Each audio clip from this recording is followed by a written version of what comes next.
Welcome back to another episode of Rock Boys Football, continuing to take a look at the next week's slate, going back down to the Big 12 as Kansas State heads on the road to play Texas Tech. This is a really intriguing matchup, and I'll tell you why. I think both of these teams, if you were to say who is the dark horse in this Big 12 conference, my answer to that would be Kansas State and Texas Tech. And although it hasn't been the start of this to the season that either Texas Tech or Kansas State has wanted, there's still some of the better teams in the Big 12. And if it starts to click, like both of these teams are extremely dangerous. Really excited to get into this one. Before we do, just want to say thank you to you guys. The support you guys have shown the boys for all of these game breakdowns. It truly has been amazing. I love diving into these teams, but the support you guys show means a lot. If you do enjoy the content, consider subscribing to the channel. And without further ado, let's get into this matchup. And I want to start with this Texas Tech team. The last 2 weeks, this has been a different brand of Texas Tech football. And we headed into the season saying Tyler Shuck throwing it around all the yard to all of these playmakers on the outside.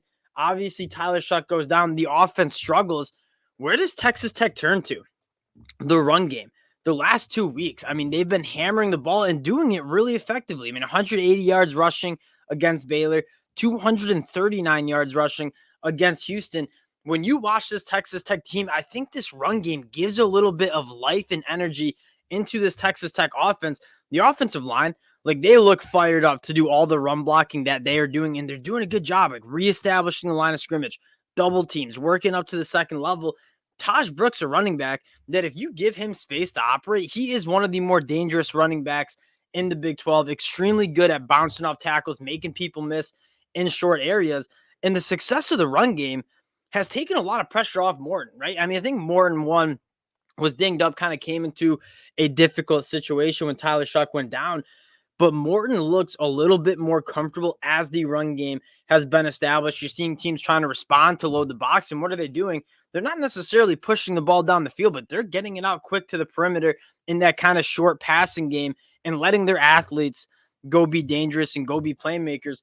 Massive fan of what you've seen from this Texas Tech offense the last couple of weeks. And again, largely because of that run game. Now, looking at Kansas State and kind of how they match up, this is a front seven that is extremely hard to run the football against. You lose a guy like Daniel Green, 6-year linebacker. That hurts.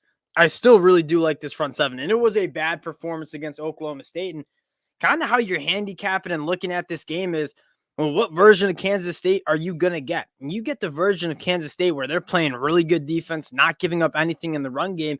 You got to like Kansas State's chance to go on the road and get this done. But if you do get the version where you saw Friday where Ollie Gordon goes for 126 yards on the ground, it's going to be tough for Kansas State to win. Another thing, Chris Kleiman calling out the defense a little bit, creating some more turnovers. This is a Texas Tech team that historically has struggled throwing some interceptions, holding on to the football. Kansas State, if you want to kind of turn around the turnover margin and battle, this would be a game where you might be able to have some success.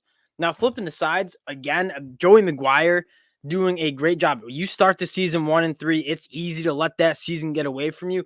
He's turned around and played some really good defense in the second half of that Houston game, and more importantly, against Baylor on the road last week.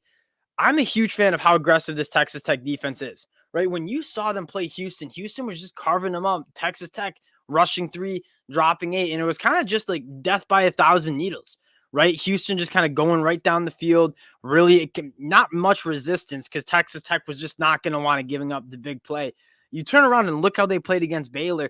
They started getting after the pass. They're sending 4 and 5 guys on blitzes.